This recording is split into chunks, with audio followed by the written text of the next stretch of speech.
The cool air, tinged with the metallic scent of precious metals and the subtle sweetness of expensive perfume, washed over Malik as he stepped into Stratford Jewelers.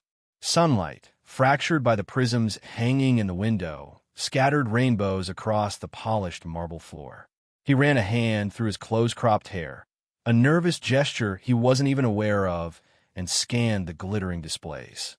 His mother's birthday was a week away, and he'd saved up for months for this, a delicate gold bracelet he'd seen advertised online, a piece as warm and resilient as the woman who'd raised him. He'd pictured this moment countless times, the pride in her eyes as he presented her with the gift, the way her smile would light up the room. But the reality was proving different. He'd noticed the subtle shift in atmosphere the moment he'd entered. The sales associate, previously engaged in animated conversation with a well-dressed couple, had abruptly fallen silent, her smile fading into something strained. The couple themselves had turned, their eyes lingering on him with an unsettling mixture of curiosity and apprehension. It wasn't overt hostility, not exactly. More like a cool, appraising gaze, as if assessing the potential threat he posed in this sanctuary of luxury. He swallowed, the knot of unease in his stomach tightening. It's just a store, he told himself. They're just people. But the feeling persisted, a prickling awareness of being an outsider in this meticulously curated world. He approached a display case, his eyes searching for the specific bracelet he'd seen. The diamonds, nestled amongst intricate gold work, winked under the strategically placed spotlights. He leaned closer, trying to decipher the tiny price tags, the image of his mother's smile a comforting anchor in the rising tide of his discomfort. He traced the outline of a particularly delicate design with his fingertip, lost for a moment in the imagined pleasure of giving. This was it, the perfect gift. Then the air thickened. He felt a gaze, sharp and unwavering, boring into him. He straightened, turning slowly, his heart pounding a heavy rhythm against his ribs. A woman, impeccably dressed in a cream-colored suit, stood a few feet away, her eyes fixed on him with an unnerving intensity. Her expression was carefully neutral, yet the subtle tightening of her lips, the almost imperceptible lift of her chin, spoke volumes. He recognized the type, the kind of woman who wielded her privilege like a weapon, effortlessly slicing through the social fabric with a single glance. Elena Roswell, her name tag proclaimed, a name that seemed to resonate with a quiet, yet undeniable, authority within the store. He held her gaze for a moment, his own expression carefully blank. He wasn't going to give her the satisfaction of seeing his discomfort. He was here for a legitimate purpose, just like any other customer, and he wouldn't be intimidated. Don't react, he told himself. Don't give her anything. But the silence stretched, becoming heavy with unspoken accusations. He could feel the eyes of the other customers, the sales associates, all drawn to this silent standoff. The air crackled with anticipation, the hushed atmosphere amplifying every minute's sound. The soft clicking of Elena Roswell's heels on the marble floor as she took a step closer seemed deafening in the sudden stillness. He could feel the blood rushing in his ears, a high-pitched whine that threatened to drown out all other sounds. Just breathe, he thought, just breathe. Excuse me, she finally said, her voice smooth, cultured, yet laced with a chilling undercurrent. Are you being helped? He knew what she was really asking. He saw it in the flicker of suspicion in her eyes, the barely concealed disdain in her tone. She thinks I'm going to steal something, he realized, the thought a bitter pill to swallow. He'd experienced this before, the subtle, insidious prejudice that painted him as a threat simply because of the color of his skin, the clothes he wore. It was a familiar sting, a dull ache that settled deep in his chest.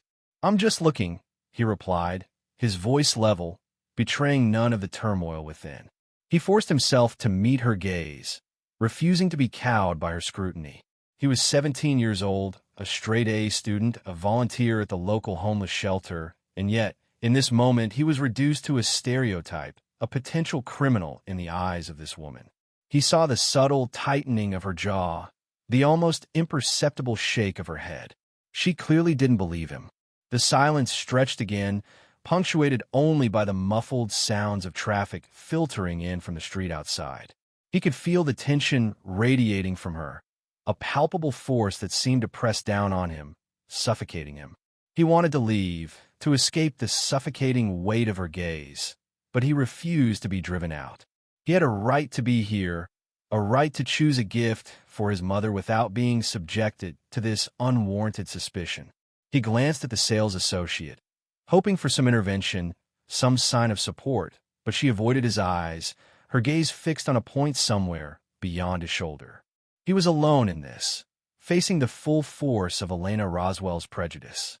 He closed his eyes briefly, taking a deep breath, steeling himself for the inevitable confrontation. He opened them again, his gaze settling on the bracelet in the display case. He wouldn't let her win. He wouldn't let her prejudice taint this special moment. He was going to buy this bracelet for his mother, no matter what. The cool air within Stratford Jewelers, conditioned to a precise, diamond-preserving temperature, did little to soothe the simmering unease in Elena Roswell's chest. The pristine glass cases, housing necklaces that shimmered like captured starlight, usually brought her a sense of calm, a quiet satisfaction in the tangible representation of her success. Today, however, a different kind of shimmer caught her eye, the subtle sheen of sweat on the brow of a young man standing a few feet away.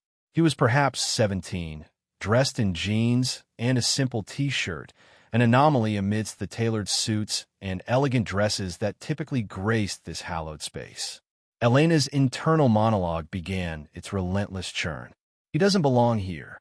The thought, unbidden and unwelcome, echoed the subtle but distinct prejudice that had been ingrained in her for generations. She observed him surreptitiously, each glance veiled by a practiced air of nonchalance. His eyes, dark and intense, traced the lines of a delicate diamond pendant, a piece far beyond the reach of someone like him, Elena reasoned. Probably casing the joint. The suspicion took root, nourished by the fertile ground of her own preconceived notions. Her gaze flicked toward the nearby sales associate, a young woman with a carefully neutral expression, polishing a display case. Elena leaned in, her voice a conspiratorial whisper, barely audible above the gentle tinkling of wind chimes near the entrance. "That boy," she began, her tone laced with a subtle disdain she didn't bother to conceal. "He's been looking around a little too much." The sales associate paused in her polishing, her eyes darting nervously between Elena and the young man. A flicker of uncertainty crossed her face. Elena, noticing the hesitation, pressed further. "He just seems that out of place." Internally, she added, "and he's making me uncomfortable." This unspoken addendum held the true weight of her complaint. The associate, caught between the implicit demand of a high-spending regular and the store's purported ethos of inclusivity, offered a noncommittal murmur. "I'm sure he's just browsing, ma'am." The words, however, lacked conviction. Elena's dissatisfaction deepened. This wouldn't do. Browsing was one thing. This felt like something else entirely. She shifted her stance, her gaze now fixed on Leonard, the store manager, who was across the room engaged in a hushed conversation with another customer. Leonard will know what to do. He always did. He understood the unspoken rules, the delicate dance of maintaining Stratford's exclusive image. Elena excused herself from the sales associate, the subtle scent of her expensive perfume lingering in the air like a silent assertion of her status. As she approached Leonard, a practiced smile smoothed the lines of disapproval from her face. "Leonard, darling," she began, her voice dripping with a saccharine sweetness that belied the steel beneath. She paused, letting the endearment and its inherent implication of familiarity hang in the air. "I don't want to make a scene," she continued, her voice lowering further, "but that boy's been looking around a little too much." Leonard, ever the diplomat, turned to her with a practiced air of concern. "Is there something I can help you with, Mrs. Roswell?" His internal monologue mirrored the sales associate's earlier hesitation. He knew Elena. He knew her penchant for discerning the finest jewels and her equally sharp eye for anything, or anyone, she deemed beneath the Stratford standard. He glanced towards the young man, who was now examining a simple silver bracelet, his brow furrowed in concentration. "He does look young," Leonard conceded internally, "but that's hardly a crime." Elena, sensing Leonard's reluctance, pressed her advantage. "Please, Leonard," she urged, her voice laced with an undercurrent of anxiety. "Just make sure everything is in order." The unspoken accusation hung heavy in the air. Leonard, caught between his duty to maintain order and the gnawing discomfort of Elena's thinly veiled prejudice, nodded curtly. "Of course, Mrs. Roswell." His internal monologue wrestled with the implications of his compliance. "I shouldn't give in to this." But the thought was quickly swallowed by the familiar pressure to appease a valued customer. He straightened his tie, a subtle gesture of self-reassurance, and began to make his way towards the young man. Elena watched him go, a small, self-satisfied smile playing on her lips. Order would be restored. The sanctity of Stratford Jewelers, her sanctuary of luxury, would be preserved. She returned to her perusal of the diamond necklaces, the shimmering stones reflecting the cold, hard glint in her eyes. The young man, oblivious to the machinations unfolding behind him, continued to examine the silver bracelet, his fingers tracing its delicate curves. His thoughts, far removed from the suspicions swirling around him, were focused on his mother. He imagined her face, the way her eyes would light up when she opened her birthday gift. He hoped she'd like it. He hoped it would convey, in some small way, the depth of his love and appreciation. He wasn't aware that his simple act of choosing a gift had been misinterpreted, twisted into something sinister by the lens of prejudice. He didn't see the approaching figure of Leonard, or the two uniformed police officers who followed close behind, their presence casting a long, ominous shadow over the gleaming display cases.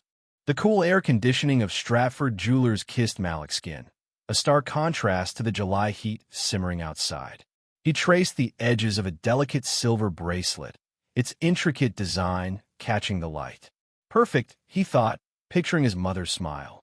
It was a small gesture, this gift, but it held the weight of his love, his gratitude for her unwavering strength. He'd saved for months, working extra shifts at the library, each late night fueled by the image of her face. A shadow fell across the display case. Malik glanced up, finding himself under the polite, yet scrutinizing gaze of the store manager, a man named Leonard. He'd seen him hovering nearby for the last few minutes, a subtle unease clinging to his perfectly tailored suit. "Young man, could you please step over here for a moment?"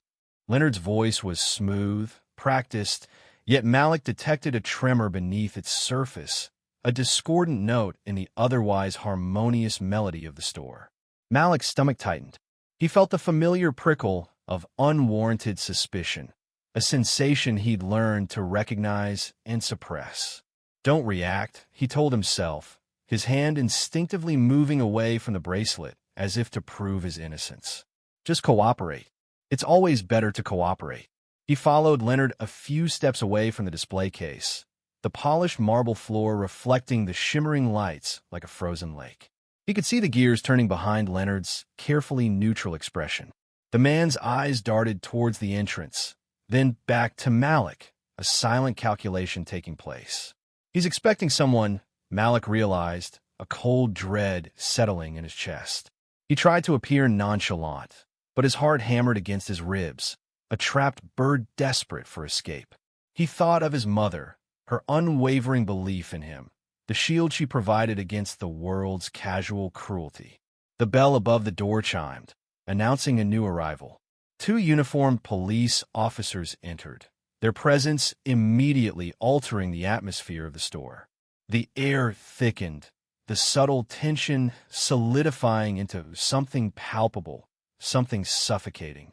Leonard visibly relaxed, a subtle shift in his shoulders, a smoothing of the lines around his mouth. He gestured towards Malik with a barely perceptible nod. "Sir, we got a call about a possible suspicious individual." His voice was even, devoid of any hint of accusation. Yet the implication hung heavy in the air, a poisonous gas slowly seeping into the room. Malik's breath caught. Suspicious? He glanced at the officers, their faces impassive, their eyes scanning him with a detached professionalism that somehow felt more invasive than outright hostility. He felt a surge of anger, a hot wave rising in his chest. He wanted to shout, to demand an explanation, to rail against the injustice of it all. But years of experience had taught him the futility of such outbursts. He forced himself to remain calm, to meet their gaze with a steady, unwavering stare. One of the officers, a tall man with a weathered face, stepped forward. "Do you have any identification, son?" he asked, his tone neutral, almost bored. Malik reached for his wallet, his hands trembling slightly. He felt the weight of their gazes, the weight of their assumptions, pressing down on him, threatening to crush him beneath their collective prejudice. He handed over his driver's license, the plastic card feeling brittle in his fingers. The officer examined it, his eyes flicking back and forth between the photo and Malik's face. A long, agonizing silence stretched between them, punctuated only by the muted ticking of a grandfather clock in the corner of the store. Malik could feel the sweat prickling on his forehead, the blood pounding in his ears.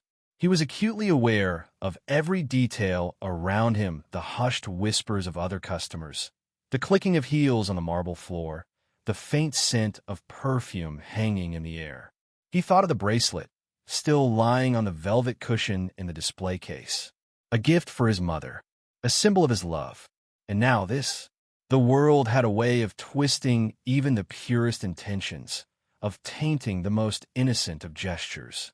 Suddenly, a voice cut through the tension, sharp and clear as shattered glass. "Malik? What's going on here?"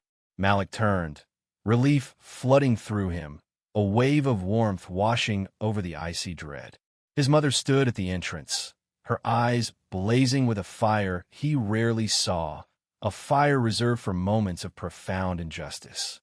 She was dressed in a crisp suit, her presence radiating an aura of authority that silenced the room. Denise Henderson, head of the FBI field office, did not look like a woman to be trifled with. The color drained from Leonard's face, his carefully constructed composure crumbling like a sandcastle in a rising tide. The officers exchanged uneasy glances, their hands instinctively moving towards their holsters, then hesitantly retreating. The air crackled with unspoken words, with the sudden shift in power. The hunter had become the hunted, and in the heart of the opulent jewelry store, a silent reckoning was about to begin. The cool, polished surface of the counter bit into Malik's palms. He hadn't realized how tightly he'd been gripping it. The weight of the two officers' gazes, heavy and assessing, pressed down on him like a physical burden. One of them, a younger man with a nervous tick in his left eye, kept glancing from Malik to the glittering display cases, as if expecting a stolen diamond to materialize in his hands. The other, older and more stoic, stood with his arms crossed, his expression unreadable. Malik's heart hammered against his ribs, a frantic drumbeat against the hushed elegance of the store. "Stay calm," he told himself, his mother's voice echoing in his mind. "Don't let them see you sweat. He'd done nothing wrong. He had every right to be here." "So, son," the older officer began, his voice a low rumble that seemed to reverberate through the quiet store. "This lady says you were acting suspicious." Elena Roswell, her face a mask of self-righteous indignation, stood a few feet away, clutching her designer handbag like a shield. Her eyes, sharp and cold, met Malik's. He could feel the disdain radiating from her, a tangible force pushing him into the shadows. He swallowed hard, the metallic taste of fear coating his tongue. "Don't react," he thought, his jaw tightening. "Don't give her the satisfaction." "I was looking at a necklace," Malik replied, his voice leveled despite the tremor in his chest. He forced himself to meet the officer's gaze, willing his eyes to convey innocence, not defiance. He could practically hear Elena's scoff, a sharp, dismissive sound that cut through the air like a knife. "A necklace, huh?" the younger officer repeated, his left eye twitching. He shifted his weight uneasily, his hand hovering near his holster. The silent accusation hung in the air, thick and suffocating. Malik felt a wave of anger surge through him, hot and prickly. It took every ounce of self-control not to lash out, to scream his innocence at their judging faces. He knew, with a chilling certainty, that any outburst, any sign of aggression, would only solidify their suspicions. He had to remain calm. He had to be smart. Leonard, the store manager, hovered nervously in the background, his hands clasped in front of him. His face was a study in conflicted emotions, a mixture of apprehension, embarrassment, and something that looked suspiciously like relief. Malik wondered if he was relieved that Elena's prejudice had been directed at someone else, someone who wasn't a valued customer. The thought left a bitter taste in his mouth. Yes, a necklace, Malik reiterated, his voice clipped. He pointed towards the display case, towards the delicate silver chain with the sapphire pendant he'd been admiring, the one he'd planned to buy for his mother's birthday. It seemed so insignificant now, a mere trinket in the face of this monumental injustice. Before the officers could respond, a voice, sharp and commanding, cut through the tense silence. Would someone like to explain to me why my son is being treated like a suspect? The air in the store seemed to crackle with a sudden, electric energy. Malik's head snapped up, his eyes widening in disbelief. His mother, standing just inside the entrance, her presence filling the space with an aura of quiet power. Her expression was calm, but her eyes, usually warm and full of laughter, were now like chips of ice. The officers exchanged uneasy glances, their postures shifting subtly from authority to uncertainty. Leonard's face paled, his carefully constructed composure crumbling like a sandcastle in a storm. Elena Roswell, however, remained unmoved, her lips pressed into a thin, disapproving line. Denise Henderson strode towards her son, her movements fluid and purposeful. She stopped beside him, her hand resting lightly on his shoulder, a silent but powerful gesture of support. Malik felt a wave of relief wash over him, so intense it almost brought him to his knees. He hadn't realized how alone he'd felt until this moment. "Ma'am," the older officer stammered, his voice losing its earlier confidence. "We received a report of a suspicious individual." Denise cut him off, her voice low and steady. "And did you bother to ascertain the nature of this suspicion before harassing my son?" Her gaze swept over the officers, then settled on Leonard. "Or did you simply take the word of a concerned customer?" Leonard, his face now a mottled shade of red, opened his mouth to speak, but no sound came out. He looked like a trapped animal, caught between the predator and the protector. "Unless my son is under arrest," Denise continued, her voice hardening, "I suggest you take your concern somewhere else." The younger officer, his left eye twitching wildly, shifted his weight again, avoiding Denise's gaze. He mumbled something about procedure and public safety, his words hollow and unconvincing. Denise's eyes narrowed. "Procedure? Let's talk about procedure. My son was browsing in your store, minding his own business, when he was accosted by this woman." She gestured towards Elena, her voice dripping with contempt, who apparently believes that his presence here is somehow undesirable. Elena finally spoke, her voice laced with icy disdain. "I simply pointed out that he looked suspicious. I have a right to feel safe in this establishment. And does that right extend to making baseless accusations and racially profiling innocent teenagers?" Denise countered, her voice rising slightly, echoing through the hushed store. The air crackled with tension, the silence punctuated only by the frantic ticking of a grandfather clock in the corner. Elena's face flushed, her carefully applied makeup unable to conceal the anger simmering beneath the surface. "I am not a racist," she hissed, her voice tight with indignation. You simply judged my son based on the color of his skin," Denise finished for her, her voice unwavering. She turned to Leonard, her gaze sharp and accusing. "And you, sir, allowed it to happen. You stood by and watched while your staff and the police harass a young man who had done nothing wrong." Leonard finally found his voice, but it was weak and trembling. "I assure you, Mrs. Henderson, this is a misunderstanding." Denise's eyes held his, unflinching. "Is it?" she asked, her voice soft but deadly. Or is this simply business as usual at Stratford Jewelers? The question hung in the air, unanswered, a silent indictment of the store's practices and its complicity in perpetuating prejudice. The two officers, sensing the shift in power, quietly retreated, their earlier bravado replaced by a palpable sense of unease. Elena Roswell, her face a mask of fury and humiliation, turned and stalked out of the store, her designer handbag swinging like a weapon. The tension in the air slowly dissipated, leaving a heavy silence in its wake. Denise turned to Malik, her eyes softening. "Are you all right?" Malik nodded, his throat tight with emotion. He couldn't speak, the words caught somewhere between relief and lingering anger. He simply leaned against his mother, drawing strength from her presence, from the knowledge that she had his back, always.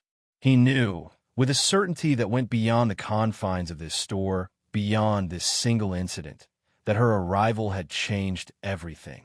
Not just for him, but for everyone in that room. The silence, once heavy with accusation, now hummed with a different kind of energy the quiet, unwavering power of justice served. The biting November wind whipped around Malik, tugging at the edges of his coat. He stood on the sidewalk outside Stratford Jewelers, the opulent glow from the display windows painting the falling snow a deceptive gold. Inside, the scene replayed in his mind. The woman's pointed finger, the manager's strained smile, the officer's hesitant but accusatory gazes. A knot tightened in his stomach.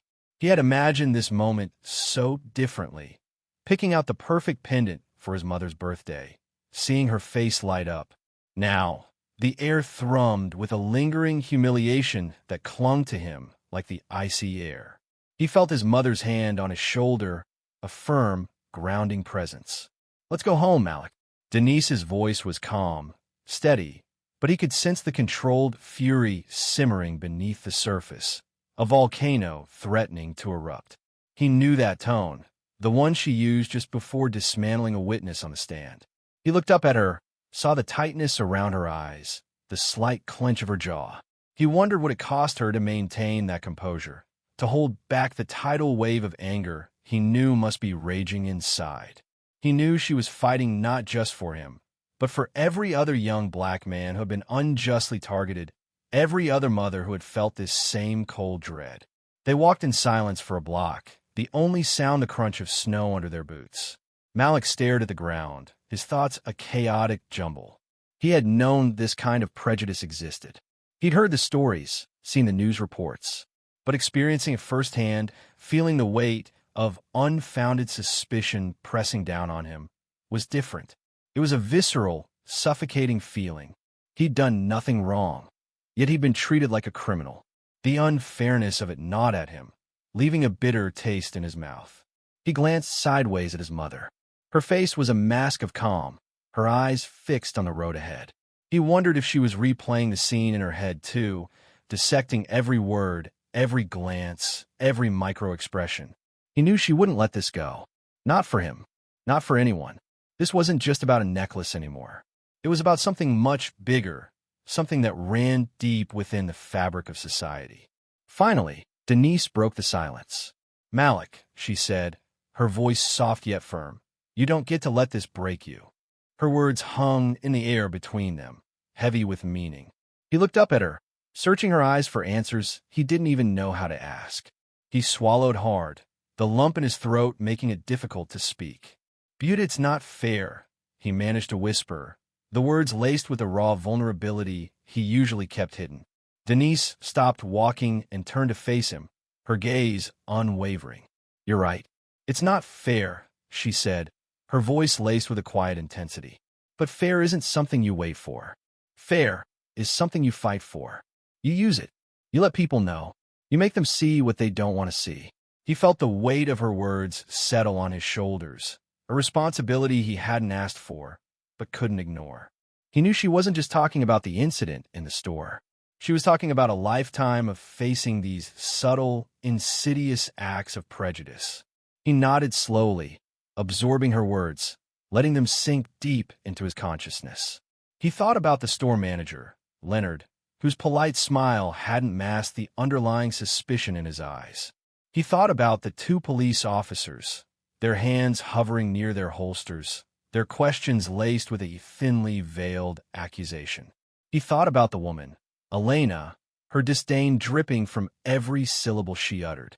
"They looked at me," Malik said, his voice barely a whisper, like I was nothing.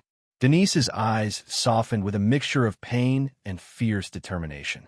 "They saw what they wanted to see, Malik," she said, her voice low and steady. "They saw a young black man in a nice store and assumed the worst. They didn't see you. They didn't see your intelligence, your kindness, your potential. They saw a stereotype, a threat. And that, Malik, is their failure, not yours." They started walking again, the rhythm of their steps a shared understanding. The wind seemed to have died down a little, the snow falling softer now, almost hesitant. The streetlights cast long, distorted shadows that danced around them as they walked. "What do I do now?" he asked, the question hanging in the air between them. He felt a strange mix of anger, confusion, and a nascent sense of resolve. He knew he couldn't just forget this. He couldn't just pretend it hadn't happened. He had to do something. But what? Denise stopped again, placing her hands on his shoulders, holding him at arm's length. "You live your life, Malik," she said, her voice filled with a quiet strength that resonated deep within him. "You be the best version of yourself. You achieve your dreams. You prove them wrong. And you never, ever let anyone dim your light." Her words were a balm to his wounded spirit, a call to action that echoed the fire in his own heart. She paused, her gaze intense. "And remember this, Malik," she said, her voice taking on a steely edge. "Pay attention to the way you treat people. You never know who they are or who they belong to." The words hung in the air, a subtle warning, a reminder that actions have consequences. He knew what she meant. She wasn't just talking about him. She was talking about everyone. She was talking about Elena Roswell, the woman who had judged him based on his appearance, the woman who had underestimated him, the woman who had no idea who he was or who he belonged to. He looked up at his mother, a new understanding dawning in his eyes. He wouldn't let this break him. He would use it. He would learn from it. He would grow from it. And he would never forget it. He would make them see.